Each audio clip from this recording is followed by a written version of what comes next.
আসসালামু আলাইকুম ভিউয়ার্স। জাদুর সম্রাট নামে একটা কিতাব আছে। এটা আমাদের কাছে পিডিএফ আছে, ঠিক আছে। তেলাসমতে জাদুর সম্রাট বলা হয় এই কিতাবটা। অনেক বড় একজন জাদুকর থেকে সংরক্ষিত এই বইটির সূচিপত্র কিছু আমি আপনাদের দেখাইতেছি, একটু মনোযোগ সহকারে দেখেন। এটি সম্পূর্ণ পিডিএফ ফাইল, আপনারা মোবাইলের মাধ্যমে নিতে পারবেন। 156 পৃষ্ঠার একটা পিডিএফ ফাইল এটা কিতাব।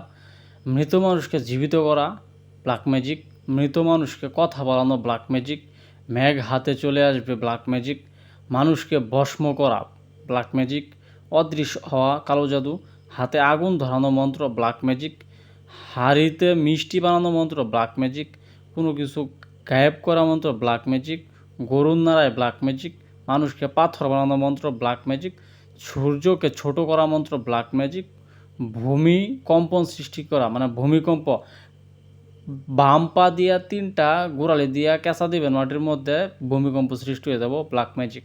আরও অনেক কিছু। তবে এখন আপনারা অনেকেই হয়তো বা ভাবতেছেন, যত মনে আপনাদের জল্পনা কল্পনা, যে মৃত মানুষকে আবার কিভাবে জীবিত করা যায়, নাউজুবিল্লাহ। হ্যাঁ, এটা আল্লাহ পাক ছাড়া কারো পক্ষে সম্ভব না। হ্যাঁ, এটা সম্ভব না, এটা আমিও জানি, আপনারাও জানেন। তবে এটা হচ্ছে সম্পূর্ণ একটা ভেলকিবাজি। মানে অল্প কিছুক্ষণের জন্য আপনি ওই ব্যক্তিরে কথা বলাইতে পারবেন, ভাত খাওয়াইতে পারবেন। সম্পূর্ণ একটি কুফরি কালাম, দুনিয়ার জঘন্য কুফরি কালাম বলা হয়। দেখেন, এটা একটা হিস্টোরি আছে, গল্প আছে। আল্লাহ তাআলার এক নবীকে খ্রিস্টানরা গিয়া বলতেছিল যে, তুমি যদি সত্যি আল্লাহর নবী হয়ে থাকো, তাহলে তুমি আমাদের সবচাইতে পুরানো একটা মুরব্বী মারা গেছে, ওই মুরব্বীর কবরে আমরা নিয়ে যাব তোমাকে। ওই কবর থেকে তুমি ওই ব্যক্তিরা পুনরায় জীবিত করে দেখাইতে হবো, তাহলে তোমার আমরা আল্লাহর নবী হিসেবে মানে মেনে নেব। তারপর ওই নবী তো চিন্তায় পড়ে গেল যে এটা কীভাবে সম্ভব।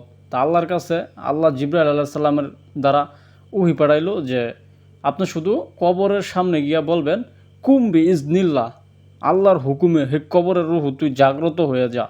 এই কথাটা 3বার বললে 3টা থাবা মারবেন, ঠিক আছে, জাগ্রত হয়ে যাব। তো ওই রাসূলে কি করছে, ওই নবী কি করছে, ওখানে হাজার হাজার খ্রিস্টানের সামনে গিয়া কুম্বি ইজনিল্লাহ, হে কবরের রুহু, আল্লাহর হুকুমে তুই জাগ্রত হয়ে যা বইলা 3বার অথবা 7বার পুরো 7টা থাবর মারছে, সাথে সাথে ওই কবরের রুহ জাগ্রত হয়ে গেছে। তো এরকম কিন্তু এরপর থেকে কিন্তু কাফেররা এটা খুব বেশি চর্চা করছে এবং ট্রাই করছে। তো আমি আপনাদের সব কিছু ভেঙে বিশ্লেষণ করে বুঝাই দিলাম। এটা জাদুর সম্রাট বই। এর বইয়ের পিছনে অনেক রহস্য আছে, আরও অনেক কিছু আছে, বশীকরণ করার, হ্যাঁ, মৃত্যুবান করা, বিভিন্ন ধরনের কাজ দেওয়া আছে।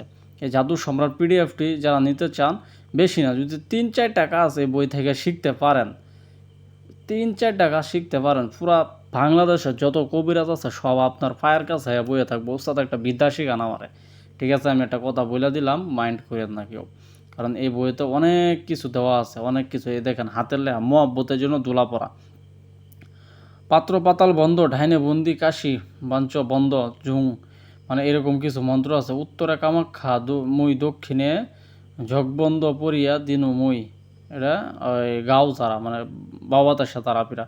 তো বিভিন্ন ধরনের কাজ দেওয়া আছে। তো আজকে আপনাদের মাঝে দেখাইলাম বশীকরণের কিছু কাজ দেওয়া আছে, বানের কিছু কাজ দেওয়া আছে।